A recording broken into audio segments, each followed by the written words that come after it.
Hello, everyone. My name is JD Calderon, and this is Of Mice and Wolves. Ow! This is the Comic Book Workshop show where we help other comic book creators in the indie industry work through issues and problems that they might be having. And we'll workshop it. We'll kind of figure it out and give them the best advice that we possibly can.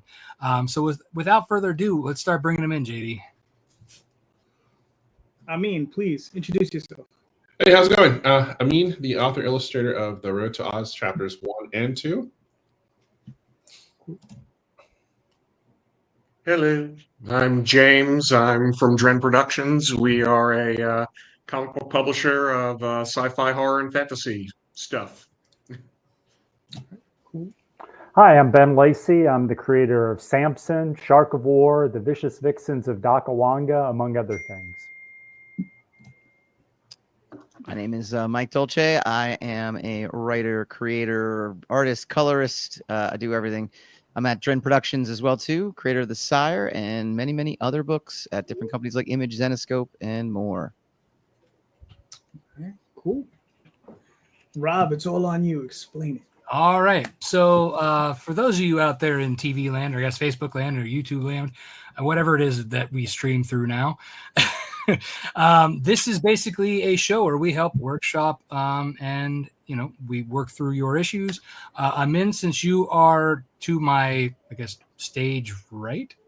Stage left, I'm not even sure. You're clockwise from me. That's all that I can say. Why am I here? Please, sir, please. Chad. Anywho, no, I can't read, actually. I'm dyslexic. I've told you that. But I can tell a story like nobody else. Anyway, Amin, please, sir, tell us what your issue is, and we'll try and figure it out for you. Yeah, the one issue that's been a struggle challenge is once for the Kickstarters. Let me give context.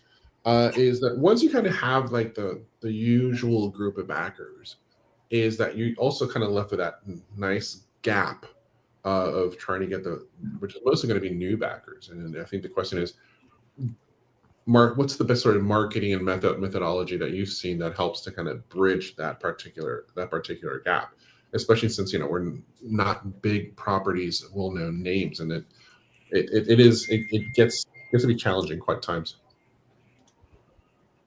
Okay. Now, since this is a very loaded question, I feel like everybody should probably have something to kind of ask what you've been trying. So let's go with James. Do you have any clarification questions for our good sir here? Well, my question would have been, what are you trying? But you already asked it, so. I mean, specifics, I don't know. No, I mean, that would have been my question. Like, what are you doing already that, we can come up with other ideas for? Okay, that's good. Yeah, so I've done Facebook and Instagram ads for promotion, as well as Reddit, as well as word of mouth, aka virtual. So privately, and of course, hitting all the different communities within the Facebook groups for the most part, and a few on the Twitter, now X. But my challenge really has been in that for most of them, you can get awareness, you can get eyes on it, but those eyes kind of stay within those little bubbles that they don't really transfer over onto what they call conversion into wanting to be a backer. And that has been sort of the challenge of what else could be done. I have on both campaigns I've changed quite a lot on the pages in order to kind of, I guess, work the copy and the content. So, and there have been times where I did get a boost, but then you kind of get that boost and then you're kind of stuck.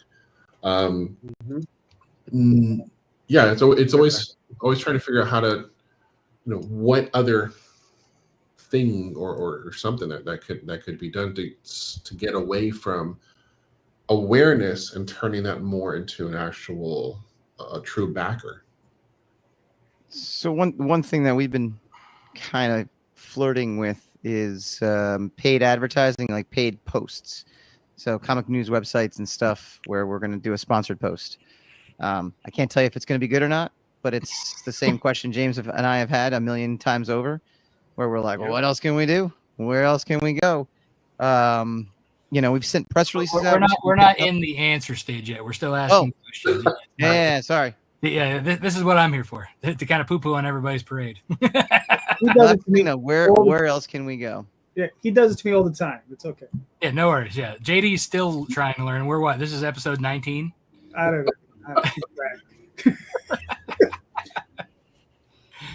know. Yeah, I mean, does anybody else have any other kind of questions to ask or anything before we just go ahead and jump in? Well, Ben, do you have any questions asked to Amin?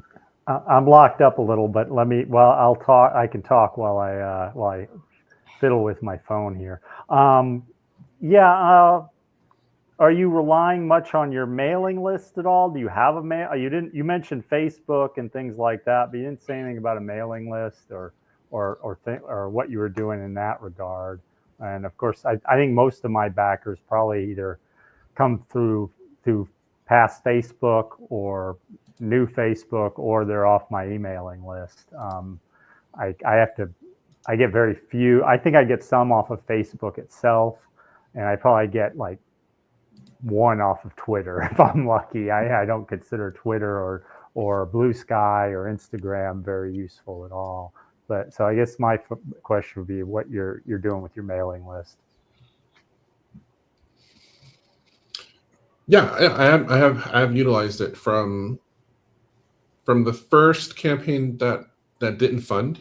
I had those. That's for me lucky. I still have access to that, and then using the first and now the second and third Kickstarter, kind of using those email lists, and even for people that buy the first book on my personal site, or at least my big cartel, there have been a few there that are brand new that I'm also kind of putting into the fray. So in itself, at least I'm seeing that at least in the Kickstarter environment, you're able to kind of I'm able to get the bulk of the backers to kind of move with me. So but it hasn't. It's grown a little bit, but not enough. I mean, and it could also be just like the current environment that's going on right now, within the U.S. and worldwide, which compared to a year ago, it's a totally different ballgame right now. So I know that a lot of people are like holding back, but then again, there are other Kickstarter campaigns that are funding incredibly fast and with a lot of money. So there is money out there. People are willing to do it. It's just how to channel and get into that particular, I guess, revenue stream, for lack of a better word. What are you using for your email platform? Are you using like MailChimp, StreamYard, or not StreamYard? What's that other one? That everybody Substack is the one we use. Yes, thank you. I was using BackerKit. We use that one too. BackerKit launch. Yeah. Okay. That's all you've been using is just BackerKit. Yeah, for the most part, yeah. Okay. Do you go to Comic-Cons? That is what I'm doing. I'll be staying up for next year. So I know that that's a whole separate sort of in real life sort of presence, which in other cases it has helped, but in this particular case, since there's that sort of, I've been in a gap period of no cons for this year, that it has been a challenge. But yeah, I mean, in real life it's easier to sell, I feel, at least for me personally, but online and being unknown in that aspect, that's been the challenge of what's the right messaging, what's the right sort of image to put up that does the work that most other things usually do online. Do you do videos besides like this? Like, do you do videos on your own, like Facebook Lives? Because as you said, it's easier to sell in person. Do you do anything where you can like talk to? Yeah, Facebook Lives is the one definitely that I have not leveraged as much as I could, which I should definitely make more of a habit to kind of put that Shouldn't in. we all? Oh, yeah, because you look at David Finch, he's like religiously on Monday night, and that has grown exponentially. It's more of just trying to figure out, okay, what day of the week works for me, and then kind of doing that, which is oddly enough, I do that every night when I have to pencil and work on pages, but I need to kind of break something in between there, or anything time that I'm allowed to show something and use that for the live. But yeah, I'll definitely gonna try to push that more into my daily routine. Works. Thanks. Does anybody else have any clarification questions? Have you tried sending out press releases? Yes, I do work with Liz Fulda of Sphinx PR. So we've been hitting quite a lot, but we have noticed that there's a big between a year and this year, because of everything that's been going on. It's been harder to get the press releases out and live. Plus, there's also been a much more, dare I say, bombardment of Kickstarters than a year ago. So you're now having to kind of get through that initial filter to then start with the real filter that you want to go through. So that's been a challenge. Okay. Anybody else? Good. Mike, would you like to continue where you were, where I stopped you? No, by all means. Yeah, no. So that's something that James and I have been talking about doing, where we're actually advertising on the Comics News websites, and they have sponsored posts. Read Pop offers them in the Popverse, and Comics Beat offers them as well too, having a sponsored post.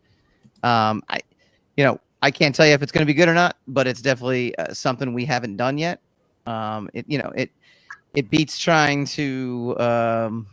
We do get coverage in Bleeding Cool, which is awesome. We've gotten to have a good connection with him. We're trying to get a connection with Heidi at Comics Beat, which is who we went through, even though I've kind of known her for a while. But that's a good way to at least get on their radar with a lot of this stuff right off the bat. And then, maybe we're hoping that organically we'll be up on those Comic News websites, thanks to this as well too. So we'll see how it goes. No guarantees. Yeah, cool. Thanks. Ben, do you have anything? I guess, well, one thought is running your email list off of BackerKit seems like a mistake to me. Okay. Yeah, I think BackerKit's fine for, like, if you're just trying to push people to your Kickstarter and tell them it's live, but it's not really a design to do like a weekly update newsletter on what you're up to and things like that. So I actually use SendFox for most of my emails, and then I have Substack as a backup, because I get a little better open rate with SendFox than I do with Substack. But I try to go back and forth between when I'm live on a campaign with both, just in the hopes that one will reach something that another sends to spam. But yeah, so you might consider doing Substack is free. SendFox has a one-time low-cost fee for a fairly large number of emails. So you might want to think about whether you should try having a different email service for your we didn't ask. I guess I should have, how often you email out, and you want to be trying to email out. The theory I've been taught, everything I've learned, I know I've been taught, is that you should try to email out on a regular basis, and even when you're not campaigning, so people are used to seeing your email. So of course that means you got to think of interesting stuff other than trying to sell people, so people are interested in what you got going on. So that adds a degree of work, Yeah, the theory there is that you don't want to be the friend who's only asking for money or help move furniture. Yeah. So what's in terms of the intervals? Are you looking like on a weekly, bi-weekly, or even a monthly basis? I tend to do every week or every other week. I don't know if that's not too much. But I think that's I would say starting out every other week's probably a good idea, and that doesn't burn you out right away. Mm-hmm. That's why we also tend to do Substack too. I love Substack because I just send out, instead of sending out like hey, buy my book. It's, hey, I saw this online and it made me think about this. And hey, have you ever checked out this new movie that's coming out? Or, like you can be more, article driven versus, sell. And then use the same outlet to then sell. Yeah, sometimes I'll have, I'll have my upcoming campaign link at the end of the email. And, last week the campaign had ended officially. It's still got late pledge available, but I was basically talking about the 50th anniversary of Jaws, since I do Shark of War. There you go. Talked about that. That's a great, yeah, what a great tie-in that is. I mean, everyone loves the movie, everyone's into it. And it's just a great tie-in what you're doing. Another one you should use. Not for nothing. Oh, sorry. So I was gonna say another one you should use based on Jaws is complaining how they took it out of Universal and put in Fast and the Furious. Oh, yeah, I didn't think about that. It's been a while since I've been to any of the theme parks, so I didn't even really aware of it. Yeah, I found that out the hard way a couple of years ago. Actually, where Jaws is where Jaws was is where Harry Potter now is. Oh. Yeah. But not for nothing, you can also export your backer kit list into a CSV file, and you can upload that directly to Substack or whatever email software you're going to use. Hey, that's good. As well. It's good to know. So when you go and look at the email, you can actually look at whatever. Actually, I can probably tell you what the button is called if it loads. Members. There's a thing called members, and if you click on that, there is an action where you can export your list to CSV. CSV. Got it.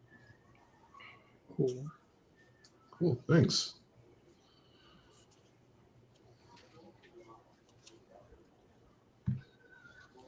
Okay. And then my other idea for you actually is we do a lot of cross-promoting during the campaigns where we, I'll just, send out, emails. I mean, I've sent them to Rob and everybody. Ben and I always actually cross-promote each other's things on our, right on our Kickstarters. When you do an update, you just put a link, a brief description, maybe a picture right at the bottom of your update. And then they do the same for you. And that's a way of spreading the word as well. And these are people that are already interested in comic book Kickstarters and everything. Yeah, I did do that more on this time around, and that did kind of give me a nice healthy number. Yeah. You pick up a few on each one, but if you're doing 10 of them, it adds up. Mm-hmm. JD, do you have anything? Yeah. Seeing as you're an artist, I think one of the best things you can do, since cartoonist, right? You're an artist. I know, Mike, you said you're an artist as well. Mm-hmm. One of the things I noticed, one of the strengths that you have, because this is the strength that my wife has, is that you produce your own work, right? And because of that, you don't have that extra cost that the writers in the room just have, right? But on top of that is you guys tend to have more of a community amongst one another, right? Where I know, if you do shows, I know you have artist friends, right? Who are just other artists, or at least I hope you do. Right, because most artists usually hang out together. You know what I mean? They tend to friend one another, and they tend to hang out with one another. And I think what you could do is, I don't know if you have like-minded friends where they want to produce their own work and put stuff out on Kickstarter, where you start promoting each other, right? Doing cross covers, doing cross promotions, doing covers for one another. Because then, if you're doing covers for one another, you could just always zero out the sum for one another, right? I got to pay my guys, right? But you can go to another friend of yours who's an artist as well and say, listen, I'll do a cover for you, do a cover for me. And, and then what you could always do is you could do a cover where it merges your two books together in some strange way, where you have maybe each other's character peeping through. And then you say, you got to buy my book and his book to get one cover if you want them, right? So you can cross promote that way. So yeah, I think that's something that you might want to look into. Being, an illustrator, you might want to try that. Piggybacking off of that, you could also, like, with your if you're doing shows and you're streaming live when you're drawing, you could also get together with one of your friends maybe once a week or once every other week and do kind of like a sketch showdown. I know Hasm Productions does that. They like, I think it's every Thursday. They have like a Thursday night throwdown where, like, they have like 2 other guests and they draw something similar and, like, see who can, what it looks like at the end and stuff like that. And just like pick a theme, boom, you take your take, there's your take, my take, and then they just kind of bullshit. Yeah, that's what Finch has been doing quite a lot. So I think the one with Bart Sears was probably one of the biggest ones that he had. That they just like, what are we gonna do? I don't know. Why don't you just draw something? And then I think Bart started it, and then they both started going back and forth on their own versions of it. So yeah, okay, I never can do that. Cool, thanks, guys. Welcome. That's what we're here for. That's why we exist. Yeah. So, I mean, hopefully that helped. Yeah, no, did. Good. Cool. Nice. So I guess, James, you are next in clockwise. So do you and Mike want to tell us what your issue is and how we can help you, sir? Yeah, so we are moving into, we're going to launch in a week, actually, a Smokey Bear comic, which is completely different from what we normally make. We do a lot of, horror stuff, a lot of sci-fi stuff, for, teens, adults, whatever. This is our first, like, kids comic that we're doing. So our issue is, how do you market to when your audience is not your target audience? Like we're going into all new realm here. I kind of have that problem too, actually. That's one of my problems. All right. Okay, so does anybody have any kind of clarification questions for James and Mike? Yeah, I'll go. Are you looking or have started to kind of done research on where to market for that particular target market? I've looked into it, and the information that I've gotten has not been helpful, I guess, or it's conflicting. So we've done our best, is essentially, like, like I've started doing, targeting like parents. I've started targeting, education and schools and stuff like that. I've even targeted, people who like, going hiking and national parks and everything, who also like comic books. So, like, That's like I've started specific. Yeah, I mean, just like things like that. But seeing, like, who we should be targeting on this, like, I'm hoping that's right.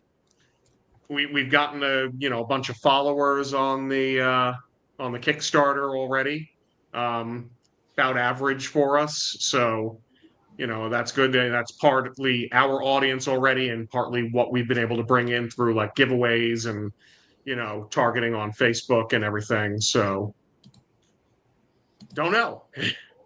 Okay. All right. Ben, do you have anything? Yeah, I've kind of known about this effort is, because it's kind of pretty interesting. Is there any opportunity? I don't know if that's your interest, but to try and get a deal with Scholastic and have them reprint for you, or anything like that, because it seems like this is the kind of book that would be in a school graphic novel section. But if it were Believe it or not, Yeah, believe it or not, we have talked about that, and we have talked to somebody about doing that. We just need to. We also need to see if our license will allow for that. Because So this is it's a not public officially domain? licensed book and everything. What was that? So it's not public domain? No, Smoky is owned by the U.S. Forest Service. Oh, okay. Oh, So we Yeah, we are got the, actually licensing exclusive license for it. Smoky for. Yeah, we're licensing from the U.S. Forest Service. that's really actually impressive. I mean, that's a good. Yeah. That's a good. Yeah, that's kind of interesting. That's a good Mhm. stuff right there, actually. JD, do you have anything? Yes. Have you tried promoting it to, let's say, like groups like Boy Scouts or Girl Scouts? Because I think those would probably be the types of groups that maybe you can get a little bit more reach. The other place would be people do outdoor stuff, right? I mean, outdoorsmen, those types of places. Not being someone who likes nature.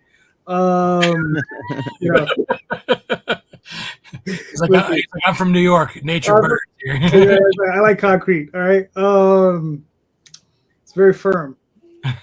But seriously, I mean, if you tried reaching like any of those, like the Boy Scouts of America, even the Girl Scouts of America, to try to promote it to them, because I think that would be something they'd be really interested in.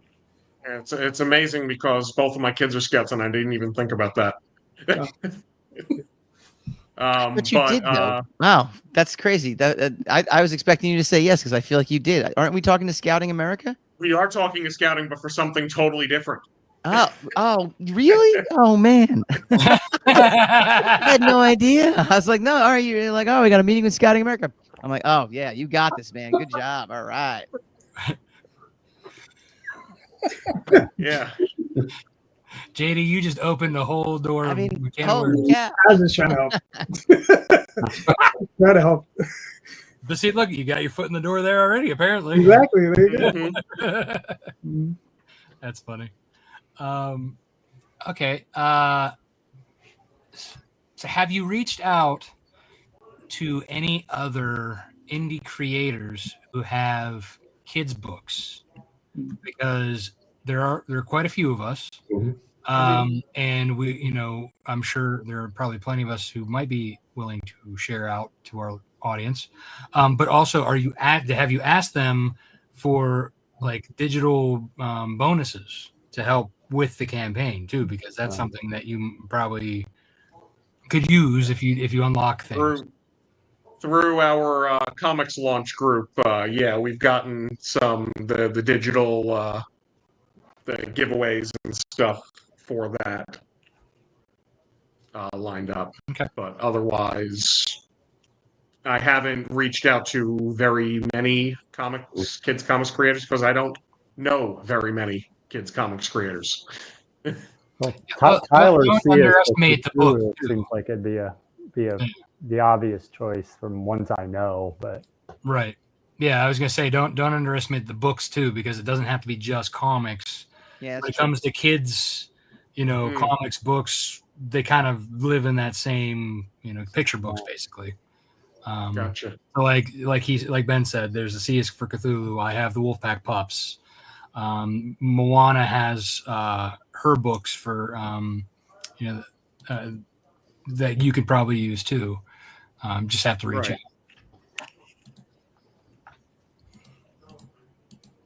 Are you allowed to do like coloring books or as part of it, or make a Smokey Bear stuffed animal or something like that? Or no, the license limited on this kind of stuff. Yeah, the license is literally for the comic book. I actually just yesterday got the addendum to allow us to do a bookmark as a giveaway. Oh, can't do stickers or posters.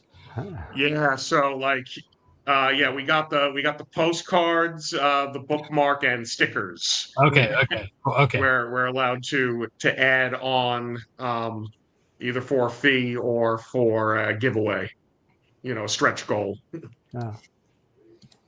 I would think a Smoky plush would do well. It would do really, really well, but Yeah, then we I'm have to sure design that it you know how many smoky flushes and there make them, and Yeah.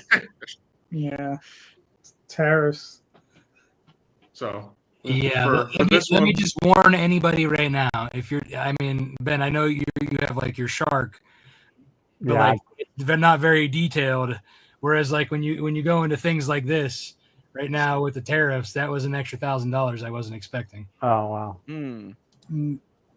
So what's the tariff now? 30%? So, I don't know. It goes up and down. Like it just Depends where are you getting the tariff? Where are you getting it from? China probably, right? China charged me, and then supposedly they gave it to the U.S. I think it's gonna be. I don't think it's gonna be 30. I think they made a deal. It might be 25 or 20. I mean, but yeah, still a either way. lot. Yeah, Yeah. No, look, it's been up and down so much. It was for me. It was like whenever the ship date happened was when it hit me. right. So whatever that was, they're like, boom, there it is. So it was a dartboard.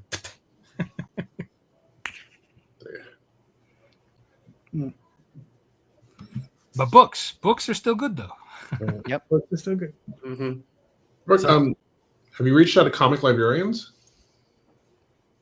Librarians is one that I have been trying to reach out to, yes. But I don't know if librarians are going to go for a Kickstarter rather than, like, ordering it more direct. Yeah, that's the tricky part for this, right? Is that our business models are all start with Kickstarter because that's where we make our money. Mm-hmm. But for something like this, we're in discussions with a publisher, and he's like, "Great, when you have enough issues put together to make something big, let's talk." And Yeah, I'm in the same boat. We won't be ready for a graphic novel for another year yet. So right. Okay. Does anybody else have any more clarification questions? Because I'm sure we all have a lot to give advice on. No, I think we're good. Okay. All right. Ben, do you have any advice that you would like to share, sir? Well, I'm not sure I have anything great. Obviously, James does really well. Obviously the audience for the zombie cheerleaders is probably not necessarily the ones who will buy this book. But you still have managed to get 400 people for your to hit the button for the pre-launch, which is awfully good, I think. The only thing I can think of is, if you can maybe do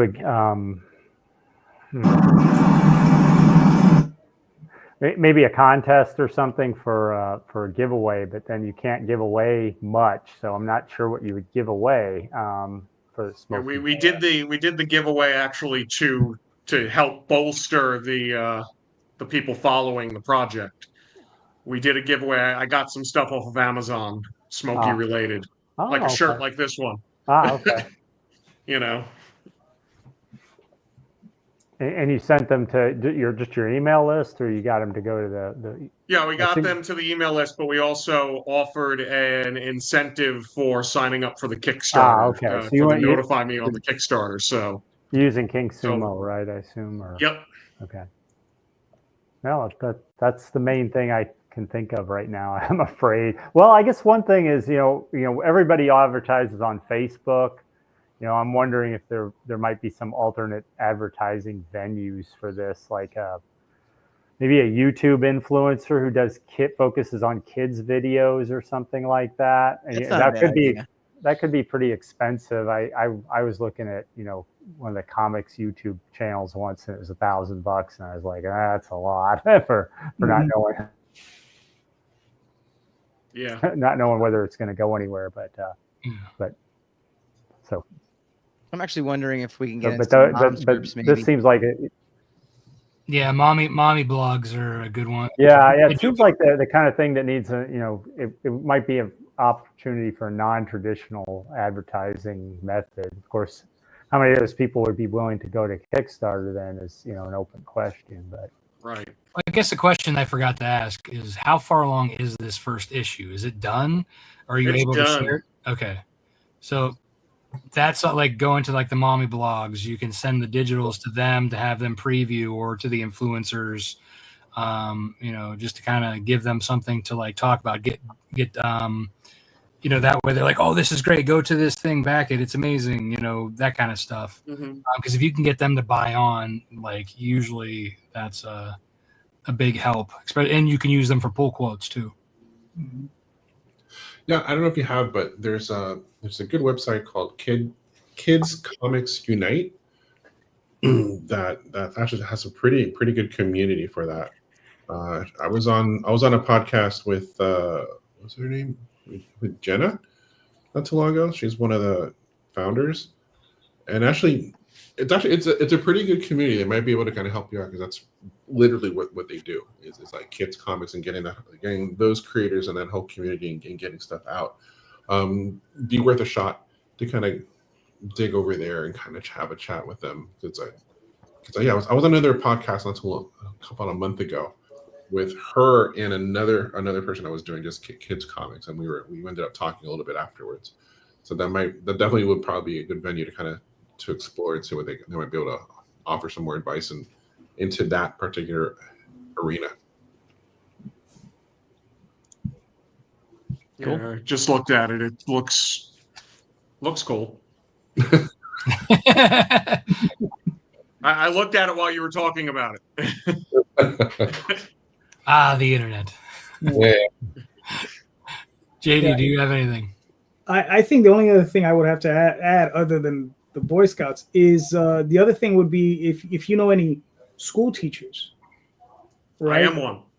Oh, well, there you go. So because I know most school teachers have organizations, that sort of thing.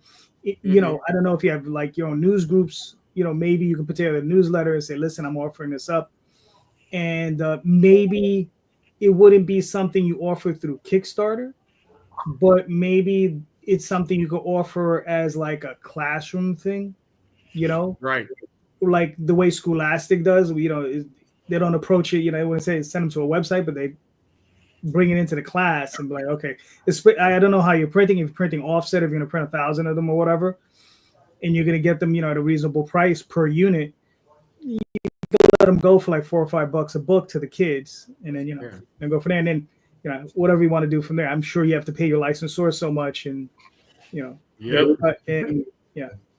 I think that's the interesting dilemma in all this, right? I think a lot of our strategies, they're not limited, but we might feel they're limited because it's a Kickstarter for something that's not traditionally like people, we're all in the know on Kickstarters, and I think people in the industry are in the know.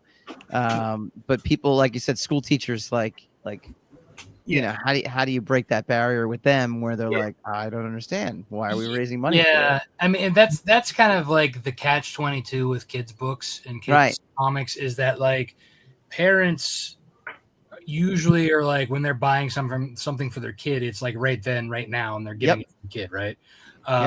That's like, when in Kickstarter, people are usually buying for themselves. Yeah. Because what kid's going to wait 6 months for a comic book to come out?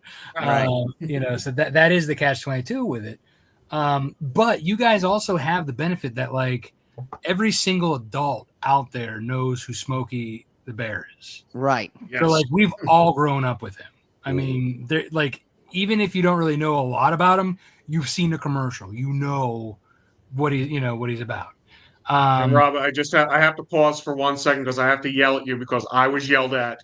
It's just Smokey Bear. Yeah, isn't that wild? Smokey the Bear. It's just Smokey Bear. It's one of those things Just where it's Smokey like Bear. when we're like the Home Depot.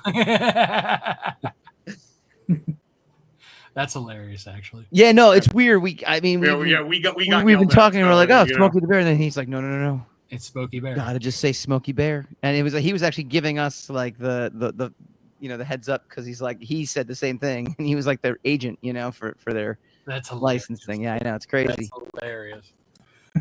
It's those things that we've all been, as a generation. Mandela effect, man. Yeah. That's funny. But yeah, I mean, still, regardless of how you say it, everybody knows who he is. Everybody knows that yellow hat and them jeans, Yep. So yeah, so you have that benefit for one thing, especially if that pops up on Kickstarter. People are like, oh shit, Smokey, Smokey Bear got himself a comic. I'm gonna check this out. You know. Yep. It's kind of like that weird, like I said, that weird thing. What's the age range of this? Just out of curiosity. I know you said it's a kid's book, but like that still varies ridiculously. I would say definitely elementary school age, probably like the younger. I would even go younger grades. I'd say kindergarten through third, maybe. Yeah. Yeah. I'd say. Okay. Yeah. Then I would say, Say definitely like reach out like to Tyler, to like me. I would be happy to share that. When I mean, I'm going to be shipping. These are coming in like this week, so like I'm going to be shipping these out. So I'll be doing an update. So like I'd be happy to put it out there. I'm sure Tyler. I'll send you a message tomorrow. Yeah, Matt and Steph from In Symmetry, they have a kids book they put out. Like I said, like this, just reach out to others. That's kind of gonna be a big help, especially the ones who've already kind of did the work on this kind of situation. Yeah. Yeah, like I said, not just sharing out through campaigns, but sharing out through newsletters. And say, hey, we'd be happy to, put yours in our newsletter, and if you put in our, that's also a big help. Well, that's what we usually do. That's what we, always do. It's usually a trade. Mm-hmm. But yeah, I mean, like I said, some people will be like, yeah, like for me, like obviously I don't have a campaign or anything running. I'd be happy to throw it out there for you. Cool. So, there's cases like that. It is a tough situation with kids' books, but it can be done. I mean, for the Wolfpack Pups, I think I did 3 or 4 campaigns that I got just across the finish line, but I got it there. Not like, with the comic books, obviously that's usually like a drop in the bucket. I'm like, okay, whatever.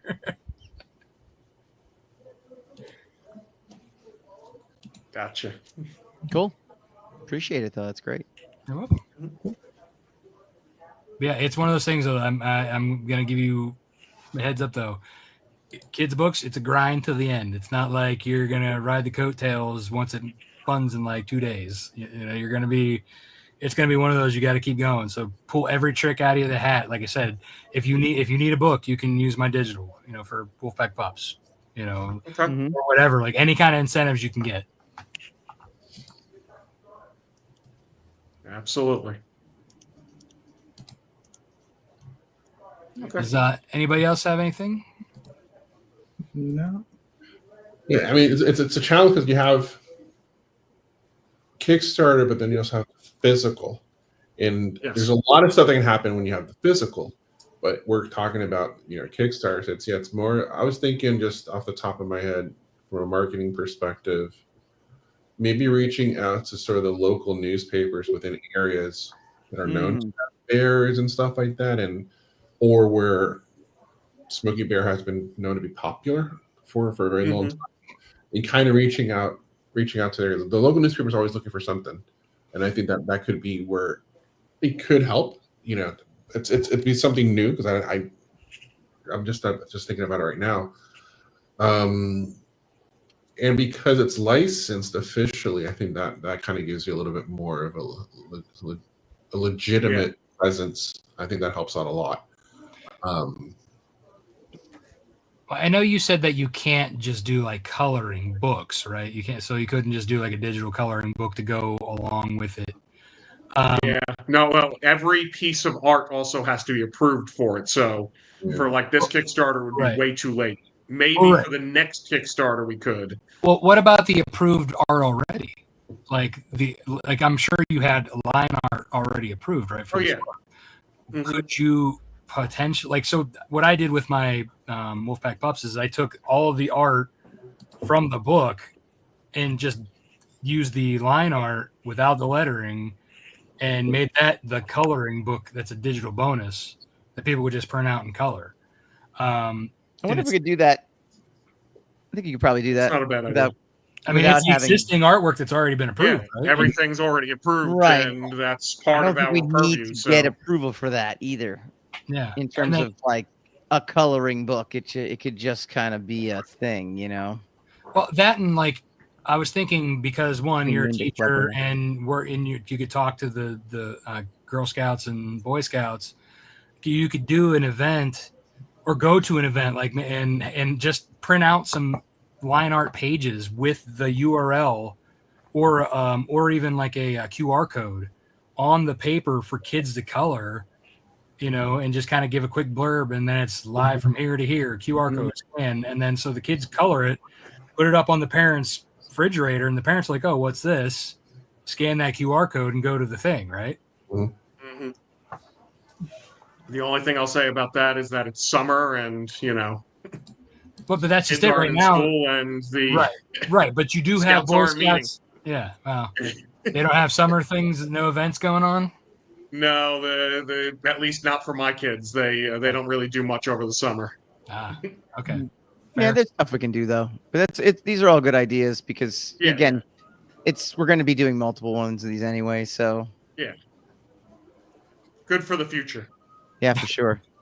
just not in a week. What, you don't have any fairs coming up this summer? No. I'm actually on vacation right now. You see this guy, Mike? He doesn't want to put his work in, man. He's not It's doing any terrible. work here. When you do get it published, or at least it printed up, take a look. There's a chain in California called Big Bear Diner. You might be able to kind of do maybe a cross promotion of the book, because they always have a little store at the beginning with all bear related items. Could be worth exploring. We'll look that up later. Yeah, we for after the Kickstarter, we actually have a Smoky Bear catalog that goes out to like all the national parks and everything, and that's where they order all of their stuff from. So we're going to be in that catalog. We're already it's already set that we are going to be in the winter catalog for that.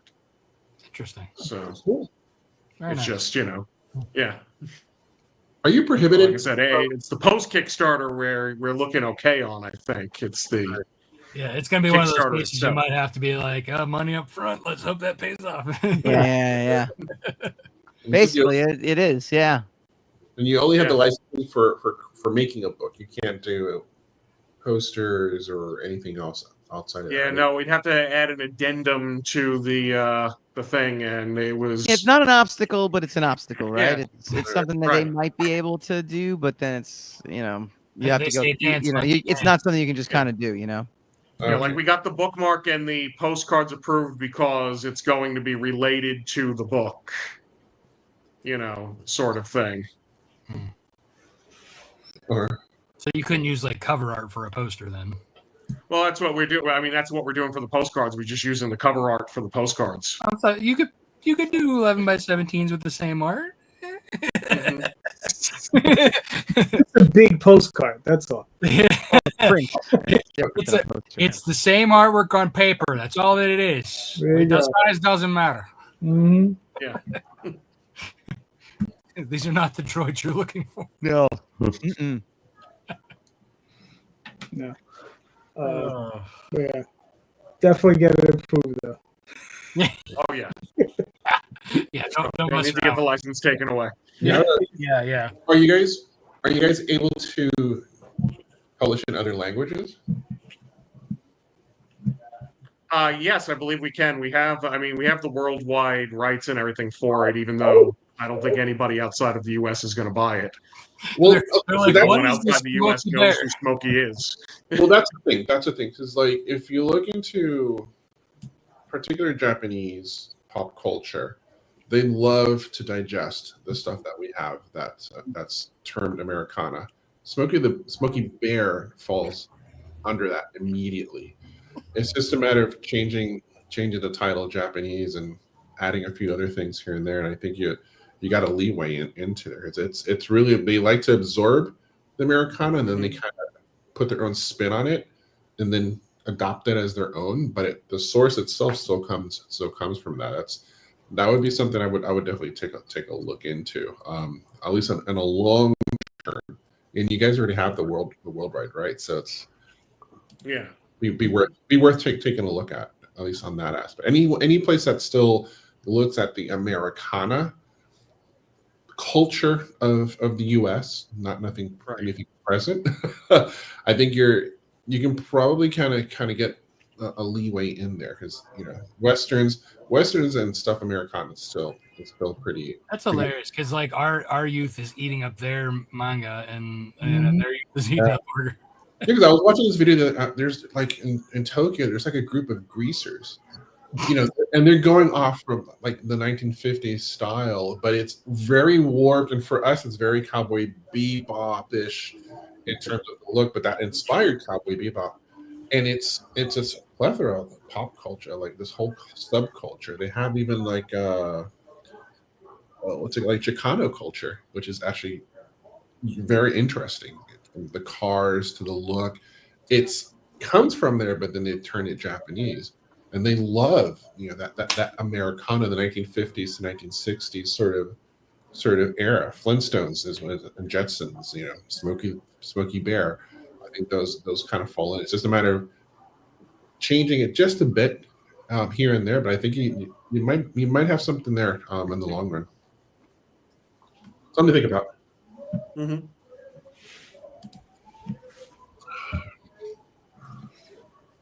All right, cool. So hopefully that helped. I don't know if it did. Thank you. All right, good. So Ben, are you ready? Yeah, I don't know that my problems are that different than a combination of Amin's and James's. I seem to be locked up to, where I can get 150 backers or thereabouts, and I can get $3,500 to $4,000, each time for my books. It's probably been the way it's been the last 8 or 9 Kickstarters, and I seem to have capped. And part of my problem, I think, is that I do 3 books right now that are kind of different than each other. Shark of War, Vicious Vixens, which is in the same kind of a spin-off of Shark of War, but it's very much it's a more of a girl book. And then Samson, of course, which is a superhero book, and it's also involves a Jewish superhero, and that brings its own baggage in terms of some of the response. But so there's not necessarily where I get all the backers from one book to go to the other book, and also I seem to cap out on the number of backers. I get a chunk returning always. I get and then I get some new backers to replace the ones who've dropped off. So I still make my goal, but it's still kind of tight, and it's still not growing the way I'd like it to. All right. Does anybody have any questions for Sir Ben? Yes. Do you? Because I figured nobody else is asking, so I figured I'd just jump in. So, I mean, obviously, one of the things I've run across, right? I do my Sunday show. I talk to a lot of creators who do this show. A lot of us are stuck on Facebook. Some of us are stuck on Twitter, right? And are we looking, and have you been looking in new spaces? Because unfortunately, I mean, like, we're all stuck, right? It's not just you. I know I am. I can't speak for Robert or for anybody else, but what I've seen for most is that we're stuck in these little holes that we place ourselves in, right? And we tell each other, "Oh, go to conventions, right? And go this way." But have you tried Blue Sky? Have you tried Reddit? Have you tried these other platforms? Even DeviantArt. Who knows? I haven't tried Reddit. I've tried Blue Sky, Twitter, Instagram. Kind of almost given up on Instagram because they won't let you put a live link up unless you pay. Not without paying for it. Yeah, and Facebook a lot. I do go to cons, fairly regularly on the different cons in the South Carolina, Florida, North Carolina, Georgia area that I kind of live in. In fact, I'm going to go to a con in 2 weeks in Florida. So yeah, I try to do the cons. I do some giveaways and some ads. I'm never sure enough whether I'm getting anything much out of the giveaways and ads. More recently, I've been doing a lot more, podcasts with different comic book people. For Samson, I've did more probably than I've done ever before. I probably did 5 or 6 during the course of the campaign. I also hit up a bunch of people for reviews because I think that's the kind of book you need. You need like positive reviews of, saying it's a book of quality, rather than a book with attractive art or attractive female characters, for some example. So that's been a lot of what I've done. One time I tried to do something with Google banner ads, and it was very hard. I think I need to understand more about how to use Google banner ads. Google's a lot harder than Facebook. Yeah, one time I got the ads to work, and it looked like a lot of people looked at them for the price I paid, but not many people click on them. So you get a ton of views, many thousands more than you do for Facebook, but you probably the click-through rate is a minute fraction. So I didn't see a lot from that. At some point, I'd probably like to try that again, maybe. But yeah, so I have to admit, for Samson, I also went to a con in New York that was a Jewish con, and I printed up a bunch of little mini comic books and packed them into the backer rewards for Samson. So I mean, not for Samson, for my other books, to try and get them to look at the mini comic that I printed up. Kind of like a basically double-sided pages, photocopy paper folded together to make a little, almost like a zine style comic book, a half-size comic book that I could do for fairly cheap. I think it cost me, a quarter a copy, because I stapled them all together myself and folded them all, and very art shoppy. Yeah, I'm stuck on ideas for beyond that. Obviously, like I mentioned, I email about Jaws, but for Shark Week, I always have a giveaway, shark-related giveaway. Same for Christmas. Now, another question is your concern revenue generation primarily through Kickstarter, or just revenue generation in general? I'm more interested in having, not so much maximizing revenue, but I'd like to have as many backers as possible. Audience growth. Yeah, I'd like audience growth. I think is more. Okay. I'm not desperate for money. I'm in a pretty decent place where I can fund myself if I have to. In terms of being fortunate enough to have enough money to fund myself when I want to fund myself. But yeah, I would definitely like to grow my audience more, have a bigger audience. Be one of those people who get 300 or 400 backers. Obviously, it'd be nice if I had one other thing I didn't mention is my backer a dollar amount per backer is probably on the lower side. I usually average in the low 20s, and I see some campaigns, they get 150 people and they got $7,000 or 10 grand. Those are also probably generating from covers that are either very limited or have assets. I guess I was going to ask too is what are the big ticket items, because that's another way you can not, you want to increase backer number obviously, but dollar amounts go up with higher ticket items. Yeah, I always offer a few be in the book kind of tiers, and I usually get a few takers for that. Those are my highest dollar tiers. I'm always trying to bundle my collection, of all my books, because I've now got one hardcover and 8 or 9 issues now of floppies, which total 14 comic books, because the hardcover is 5 books, that I try to bundle, and I try to do it at a really reasonable price. I was basically advertising that I'd sell everybody my back issues at the same price I sell them at a Comic-Con for, because I wanted to get people to get my back issues, and it didn't work nearly as well as I'd hoped. Yeah, that's kind of like, you kind of have to do it in a way that like you can't like on Kickstarter, people were there looking for like the premium stuff that they're not going to really see at a con. Yeah. I think that's why a lot of people with like maybe like 150 backers and they're like almost 10K or more, because they're generally like they have a dozen covers and you can only get half of them through that campaign, and then after that they're done. Right, Oh. you're never going to see them again. So they're extremely limited, and people will then drop hundreds to get every single one of those for that specific campaign there, right? So that's kind of they're basically playing the limited edition game, whether it's a metal or just a, like a 10 print variant. But before we get further into that, I did have a question as far as like your newsletter. Did you?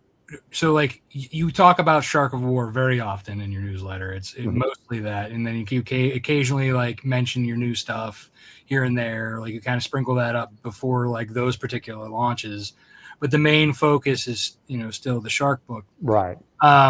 Do you have lead magnets for all three books, or when they sign up for your newsletter, are they just getting like the Shark of War, or No, I give away the first 2 issues of Shark of War, the first issue of Vicious Vixens, and the first issue of Samson. So you're doing that in the same lead magnet? Yeah, basically my newsletter has the free stuff at the bottom, and so everybody who signs up gets those 4 comic books. Okay. Have you thought about breaking that up into 3 landing pages? Because then that way, so your problem basically is what you're saying is that like not everybody is coming into these 3 different things, and you can't, you want to build your audience for each of them. Well, you have to think of them as a separate. So have you thought about that? Not especially, no. I try to get, my audiences from one to go to the other. Obviously, I go to my I do an update for my last Vixen's backing and say, hey, Samson is out now, or Shark of War is out now, and vice versa. I haven't tried to, like, when I do advertising, I usually, the landing page offers them all 4 comic books. It doesn't say, this is for Vicious Vixens and this is an ad for, though the ad itself might focus on one of those comics. Usually I focus the ads on either Shark of War, because I sometimes do giveaways for Shark of War and around Shark Week, and for Samson. I think I tried Vicious Vixens once, and the cover, the art I thought would be the bestseller was kind of rejected by Facebook. So I'm not sure it paid for doing that. Okay. Does anybody else have anything? Yeah, I have questions for the conventions that you are attending. What are the attendance numbers of those conventions? Some of them are fairly big. The one here in my local convention, is in a fairly large convention center. It's, it gets thousands of people. I think I do just as well though at the smaller 1-day cons that are, that have fewer people and cheaper entry fees. Tables. Yeah. No celebrities. Yeah. So it's I probably do the best at my local, at the SC Comic Con here. But I've done pretty well at some of the 1-day cons. Of course, the last 1-day con I went to had I don't think 50 people came through the door. It was the worst con I ever had. I think I sold 1 or 2 books. I'm not even sure I sold any books. I think I just sold a couple of plushies. But it was a nightmare. Turned out there was a competing con in town, and the 2 con people that were running each con hated each other, or something there was some drama going on, and there was sabotage. And I was like, there's nothing worse than a promoter war. Yeah. So that was bad. But yeah, most of the cons I don't do Dragon Con. I haven't done Dragon Con or New York Comic Con or any of the biggest cons. The biggest one I've done is Heroes Con in Charlotte, North Carolina. I did that once. It was fine, but again, there was a lot of celebrities there too. I probably did about as well as I did at SC Comic Con, but it's a 3-day show rather than a 2-day show. So the per day wasn't as good, because Friday's a wasted day. So I tend not to be excited about those shows. So I really look for 2-day shows or 1-day shows even. When I did Heroes Con, Sunday was the wasted day. Oh, really? Yeah, I Yeah, just had no one. nothing. Like when I say no one showed up Oh. that particular day, Yeah. it was Father's Day. I mean, like, Oh, okay. That's part of the problem is like when they put it on a weekend that like Yeah. is a holiday or something. yeah. Yeah, I'll probably try to do it next year because I can get there and back every day if I have to, or I have to, or if I, it's a too big a deal to stay one night maybe, but because it's it's an hour and a half to 2 hour drive for me. Oh, that's not bad. Yeah. But Dragon Con, it's like it's 3 times the cost or so, and then staying in Atlanta, that's a little too far to drive now. Yeah. So I kind of avoided that one. I feel like we do good at that, but we can never get a table. Oh. Yeah, we've never been able to get a table at Dragon Con. Oh. We're I've in never New been York, able to though. get into C2E2. Really? Yeah, every time I apply, and it's yeah. I kind of like Oh, to I go there. we We do got in last year. C2E2. We do New York Comic Con. C2E2 is easy for us to get into. There's like no competition for us to get into C2E2. We get in now. They're lacking now. They're yeah, they'll take you. I'm telling you. Oh, I may I may want to try it. It's a long trip, but I can't combine it with a vacation because a lot of people there I know kind of on the community seem to do C2E2, so that'd be kind of cool just to do it for that reason. How do you do it C2E2? Is it sales? Used to do really well. Used to do. I mean, last time we were there, I mean, we overspent on the booth, I think, and it just. I think cons in general, especially the big cons, people are going there to see the celebrities, and they're not, they don't have the disposable income that they had, The last couple of years, pre-COVID too. Pre-COVID, we did really well, but since COVID, we have not done well at the big cons. people have money now. Yeah. Yeah. So, does anybody else have any more questions, or shall we offer Ben up some advice?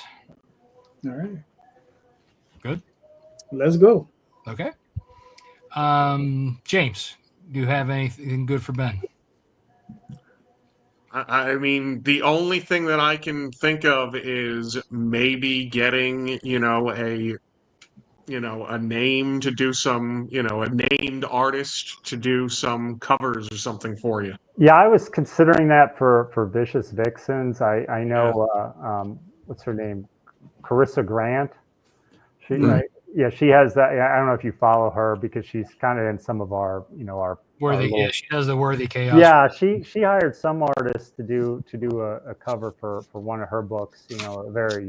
Who does very good at Pretty Girls and did a popular cover for that, and I think it really helped her sales. I mean, she paid a lot for it too. Yeah, I was gonna say she did pay for a lot for that, but she also squeezed that cover with a lot of different variant types of it. Like she did metal, she did different area. She did a lot with that particular cover. Yeah, and it doesn't necessarily have to be an expensive, oh my God, they're like the top guy at Marvel type, person. Yeah.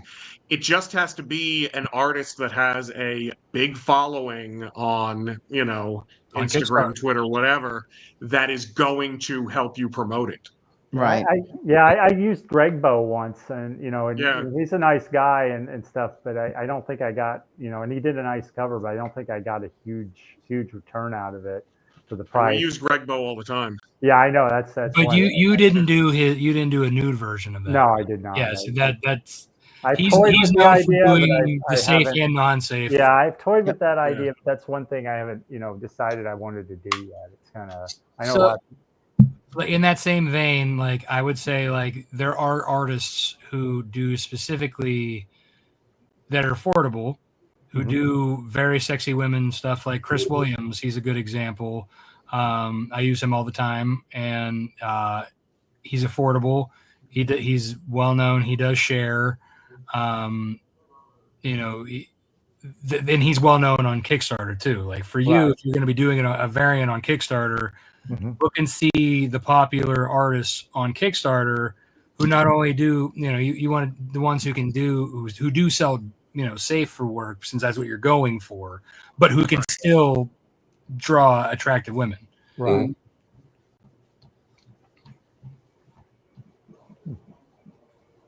Amin, do you have anything to add or to give advice? Yeah, one thing that's been helping me slowly is that for the Kickstarters, the books that I'm offering, they're only those Kickstarter books have 6 extra pages of artwork story, and you don't get that anywhere else. Let it be in the future. That's one thing I've made it very, very, very clear. So even if I get picked up from a publisher, you're never going to see that those pages are artwork.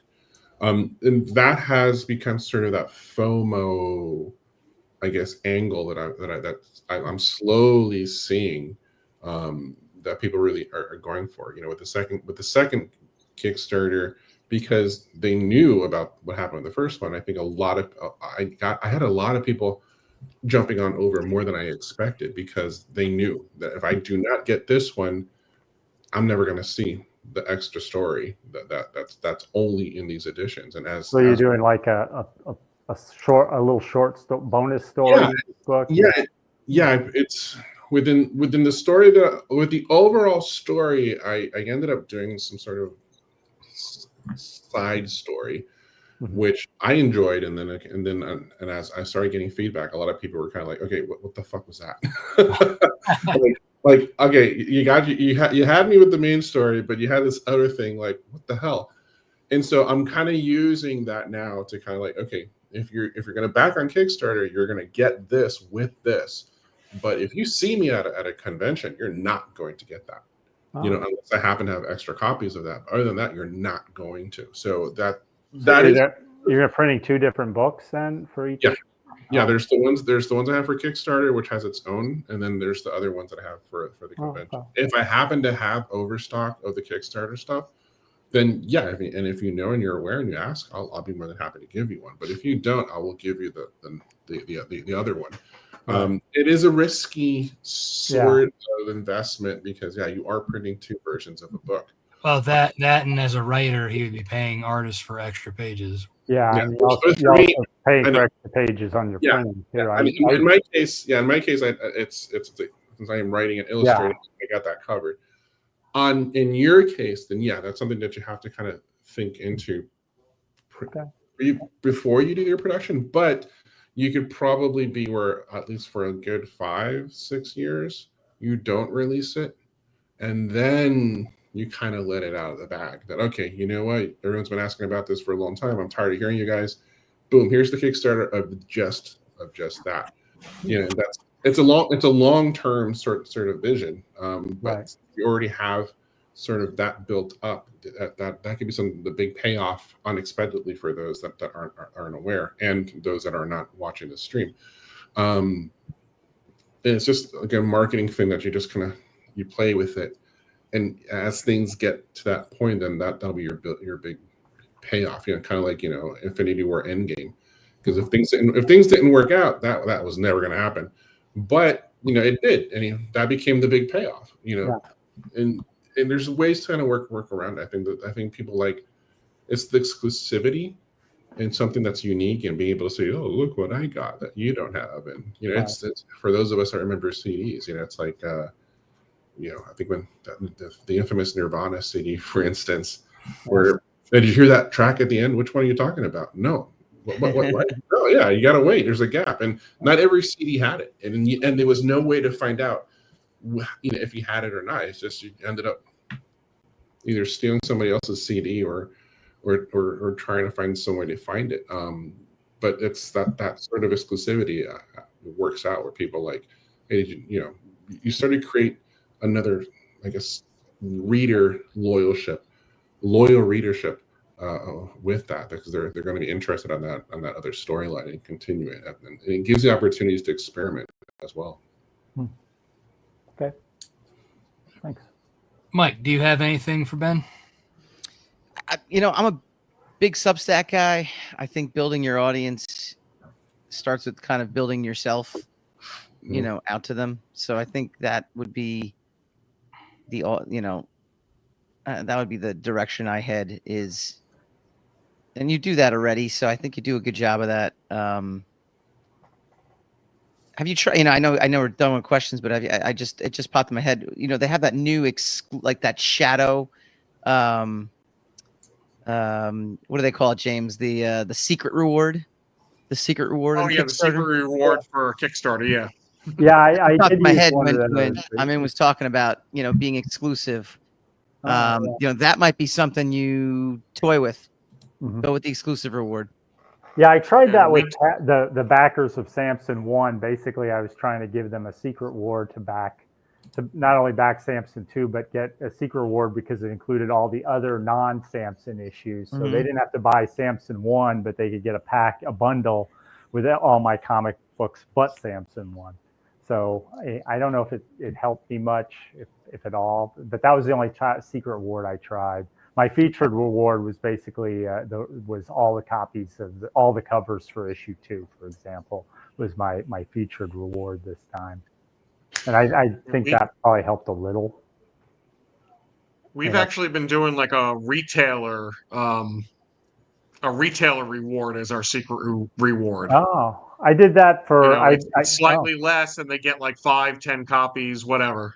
Yeah, I did that when I put out the Sharkabore Volume 1, the hardcover. I wasn't sure the retailers would be interested in in my floppies, so I haven't really focused on trying to do a retailer award. I haven't been involved, and I only had the backer who took the retailer award. Actually, he runs the gift shop at an aquarium, so he wanted Sharkabore to put in his aquarium, and I had pictures. He sent me pictures of it in the aquarium gift shop, and I thought that was so great. I was like so stoked. Nice. That's cool. That kind of opens up another question of like, or at least for that particular book, have you reached out to different gift shops and at different aquariums? No, I haven't really. You already have an in with that particular person. Kind of like you almost have that official seal of approval that you can be like, hey, I'm already featured over here. I mean, it could be something to look at. That is interesting. Yeah, I'll make a note of that. I haven't really tried to get into more stuff. Now that I've got the book, I kind of listed it on Amazon, but I haven't really done anything with it or pushed it at all. I'm basically just selling it at cons and is part of my Kickstarter rewards packages and add-ons. All right. Cool. Yeah, I am. But going back to my thought earlier about splitting the 3, I definitely think if you want to build them separately and build an audience, that you need to have a landing page per book. Because that would just be for the ads, right? I mean, or would I be sending out an email, a newsletter focused on each? Well, audience? I mean, you have the main. Depending on what you're using aside from Substack, because I don't really know much about Substack, but I do know that I use MailChimp, and you're able to segment. Right. Right. And so can't do that on Substack. Yeah. No. So then this would be more of a lead magnet. So Substack is your main. SendFox is mine, and I can do some of that. It's not as, because it's free. It's not quite as nice as MailChimp. It's more clunkety, but you can form like a list of these contacts and a list of these contacts and mail to them. So you can do some of that. So obviously Substack, you can do the bulk of everything and kind of talk, and then you can take from each of those buckets and put it in your Substack. Mm-hmm. But when you want to specifically blast for one thing and build up that audience, I still would suggest that's the power of still being able to have, another type of mail, client. Yeah. Because you're able to do like your welcome series, your stuff like that. Because by doing that, you're able to then say, this audience only wants this, so I'm going to build this. Then I'm going to put them in my regular Substack newsletter, talk to them. Now I'm going to go back over here and just mail them, stuff about this book when I'm ready to, or here's updates. Here's an update on this book. Then go to the other one, say, here's an update on this book. Go to the other one. Here's an update in this book. Yeah. And that way you're curating your audiences separately, because that's something like we all want the easy path, right? We want to make it so that everybody we have in our audience reads everything we do. But the truth of it is, no matter what you do, I have two. Matter of fact, I have 3 werewolf books. I have Nightwolf, Snowpaw, and the Wolfpack Pups. Do you want to know how much the crossover is? I assume it's probably pretty good between Nightwolf and Snowpaw, but probably not as good. Oh, really? 50%. Hmm. Only 50% back both books for Nightwolf and Snowpaw. And that's 2 werewolf books with the same character in the book. Hmm. Now, difference is probably one, different art styles. The other is time period versus modern. One's more fantasy, one's more horror, right? But in the essence, it's the same world building. Yeah. It's the same mythology that I've been building. It's the same. It's the character. It's her origin. You know, again, that's and JD and Daphne have the same situation. Yep. They have several books that are that sort of furry-ish related. Fantasy. Right. Fantasy as well. They're all fantasy books, and they're the crossover between, let's say, Tall Tales, Eagle Raven, and Oswald. She did some cleaning up of some of the metrics. It's about 40%, but you would think it'd be a little bit higher. But between Tall Tales and Oswald, it's a little bit higher. But roughly, it's about 40% between the 3 titles. Yeah, and then with Wolfpack Pups, I mean that's more like very, very little, like less than 100 people. In fact, what Rob is mentioning is actually, if you go into more the corporate world, that is very, very sort of de facto way of doing it. You have your product, let's say Apple, and you have all your different other products. Each of those will have its own landing page, even though they are all under Apple.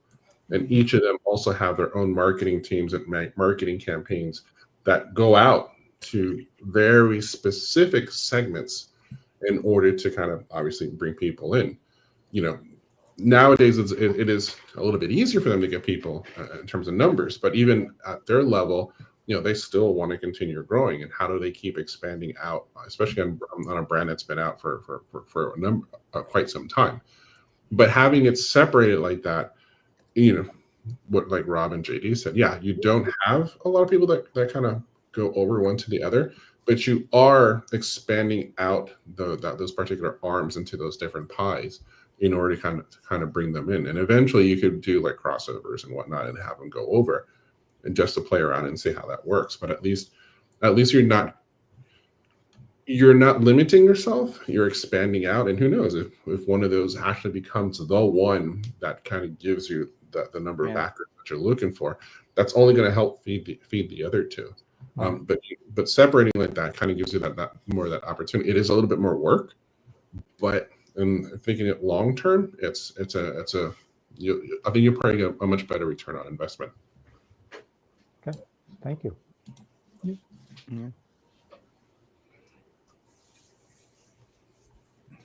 All right, JD or anybody? Does anybody else have anything to add for Ben? Unfortunately, I got the same problem as Ben.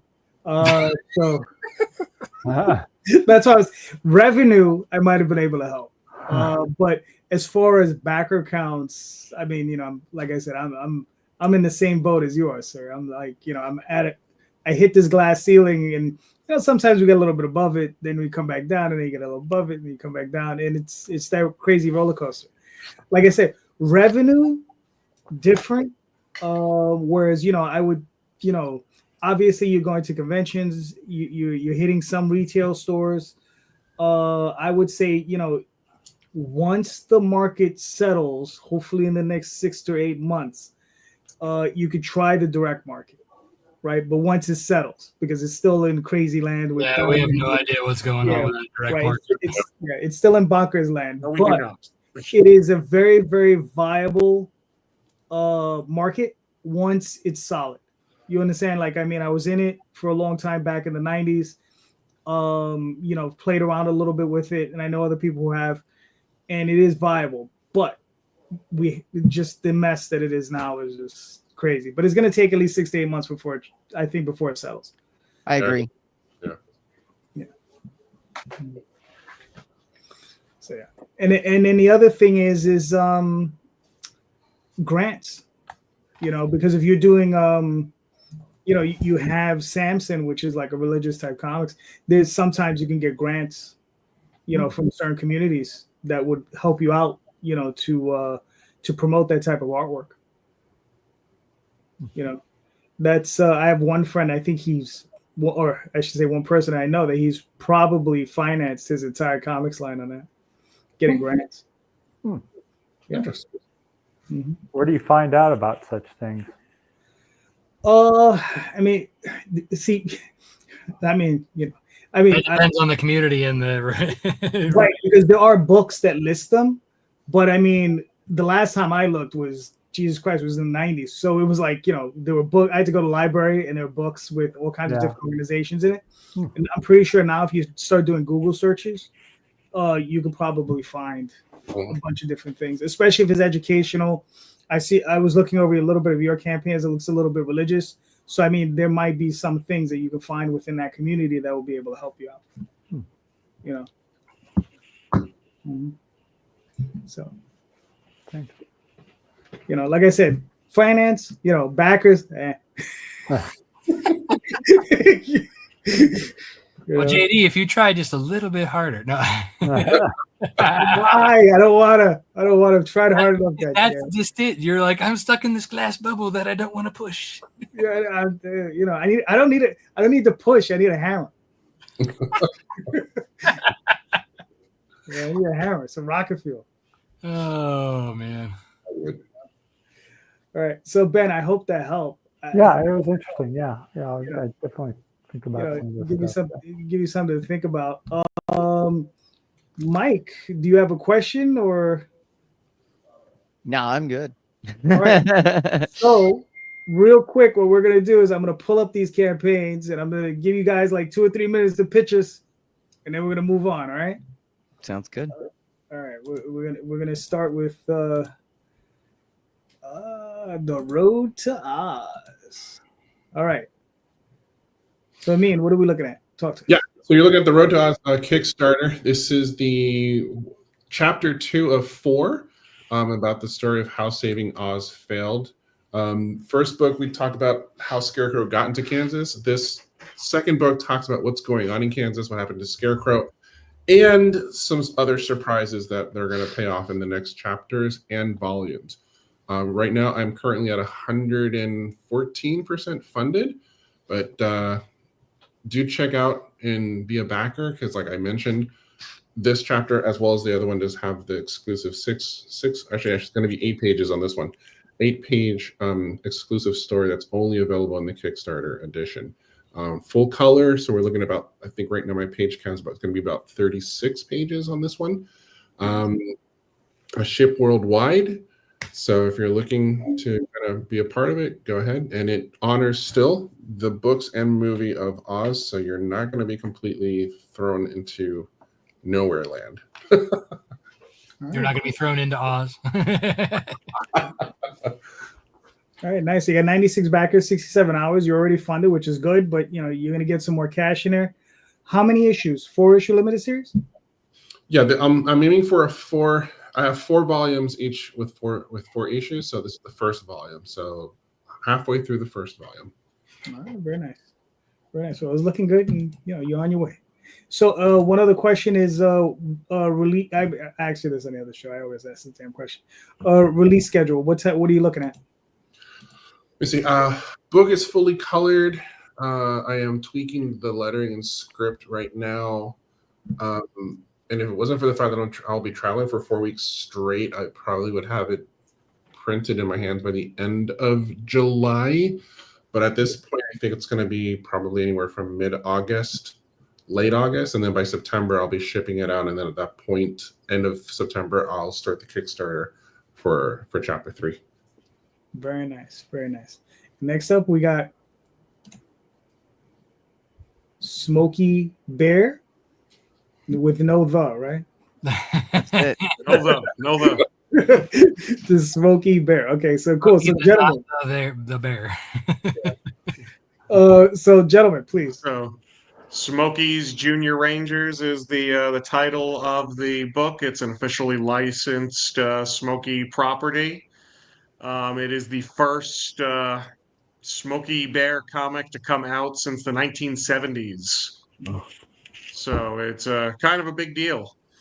But it takes a new adventure with Smokey, teaching kids about the safety of having a proper campfire.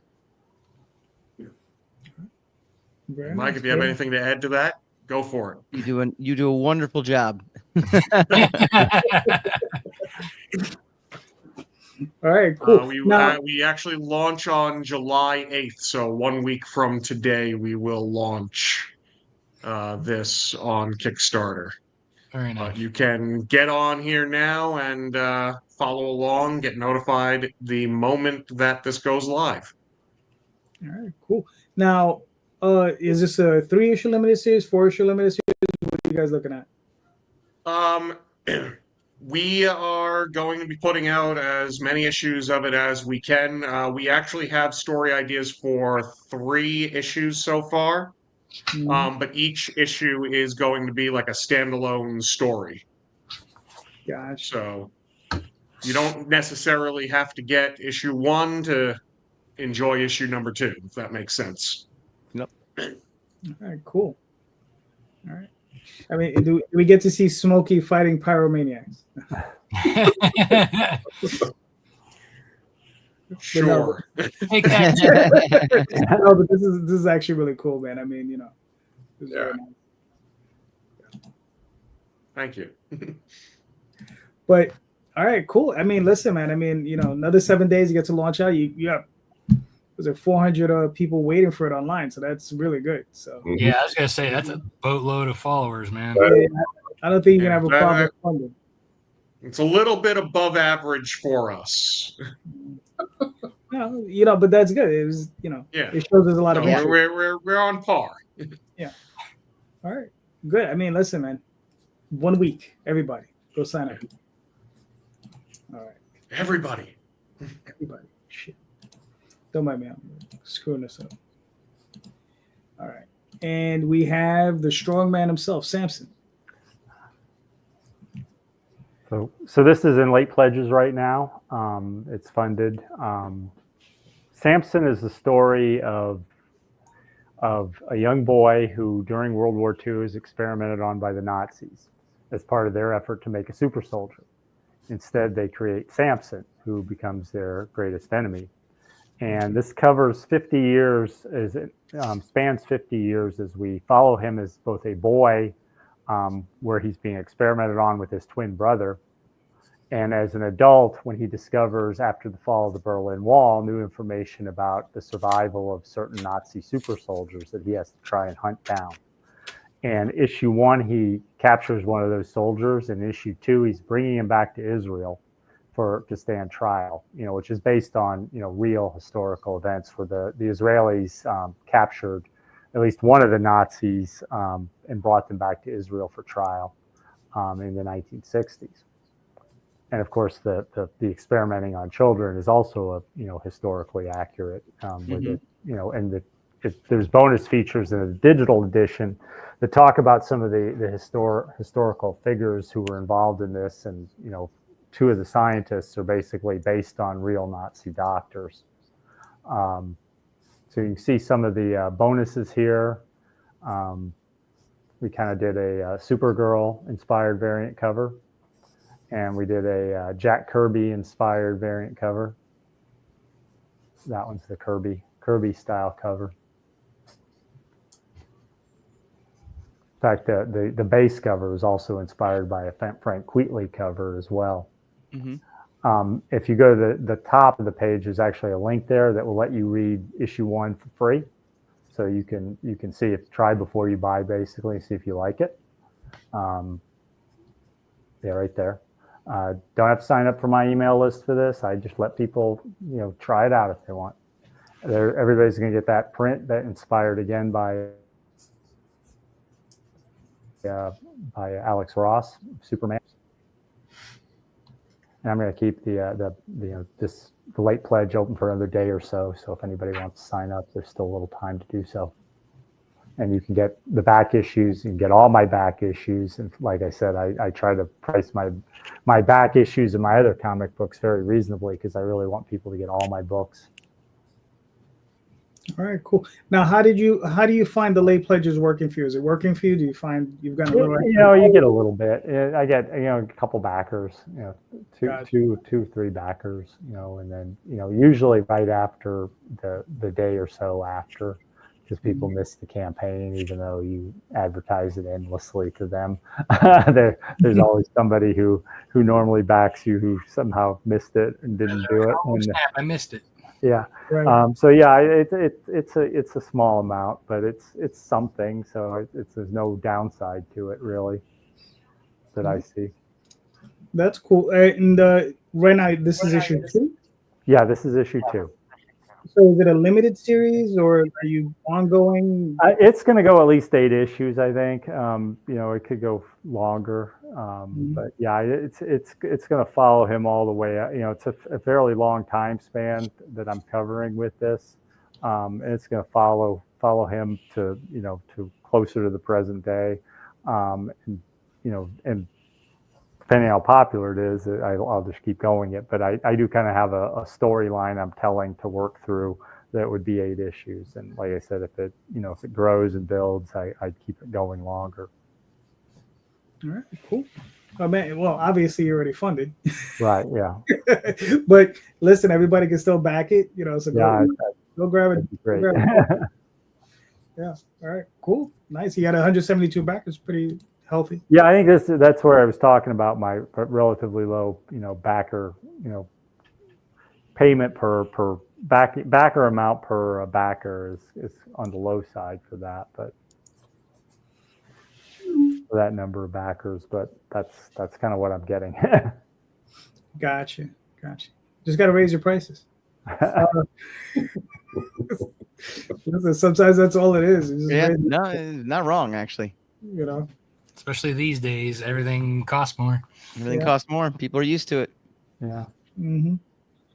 All right. So, gentlemen, we've made it to the hour and a half for a little bit past. So, thank you so much. This was awesome. Let's start with James. Where can we find you and your work, sir? Go to drenproductions.com. All right. Cool. Ben? Bitingcomics.com. All right. There you go. Mike? You can do drenproductions.com, cyberstudiosinc.com as well. Nice. Amin? Yeah, you can find me on Instagram at AAMAT. That's Amin Amat, very, very short. You can also find me on Facebook at the Road to Oz comic and the Road to Oz, as well as just look me up as Amin Amat on Facebook, Twitter, Reddit, TikTok, you name it. I'm all over the place. Gotcha. Hold on real quick. We're going to pull it up because I missed it because I suck as a host. I slipped it at the end there. All right. So you got a couple of minutes, Mike. What do we got? Yeah, no problem. I'll take barely anything. The Sire is about a superhero forced by his own costume to fight evil. It's been around almost 20 years now, and I've been slowly picking up the pace with the chapters. We got a Kickstarter going on right now. In Sire Aftermath, everything the Sire thought he knew about what was going on gets flipped on its head when it turns out that the alien life form that is ready to evolve humanity might not be telling the truth about its intentions. Has the Sire been the bad guy this entire time? That's what Aftermath kind of deals with. And we got a Kickstarter going on right now. Will Torres did an awesome Sire Todd McFarlane homage variant cover for me. I gave him one of his first breaks actually a long time ago, and he's been doing stuff for Marvel, and he was just in the latest issue of Spawn as well too. So he has graced a cool cover for us as well too. And we've unlocked some stretch goals. Sire's my baby, and it's fun to just keep the storyline going. And right. And that's it. How many issues you up to so far? This is a total be 15 now. Nice. Very nice. All right, cool. Looks good. All right. Well, you've already funded. You got 40 hours to go. So yeah, hopefully. You want that 50th backer. Come on, 50th backer. Listen, get to 75. Damn it. That's what we want. 175. That's it. I like it. All right. You got time. You just hit that 48-hour mark. People are gonna be trickling in. I know. Yep. All right, Rob. So we're up to you. Where can we find you in your work, sir? Yeah. You can find me at lonewolfcomics.com on Facebook, Twitter, Instagram, Blue Sky, all the other places because I have at Lone Wolf Comics there. But you can find me personally on Facebook, Twitter, Instagram at Rob Multari. You can go to the pre-launch page for Snowpaw issues 1 through 4, snowpod.com, or snowpod.lonewolfcomics.com. And I'm JD Calderon. You can find me on Facebook, Twitter, Instagram, all those different places. Currently, I have the Oswald Chronicles running on Kickstarter. I didn't bother pulling it up because it's in the links. So everyone, please go check out the show notes. Go check out the links. As everybody's books in there, please support these creators. They're all doing great work, and they all deserve your support. So please click on those links, buy those books, and just remember, read more indie comics, especially ours. Have a good night, everyone. Thank you. Bye.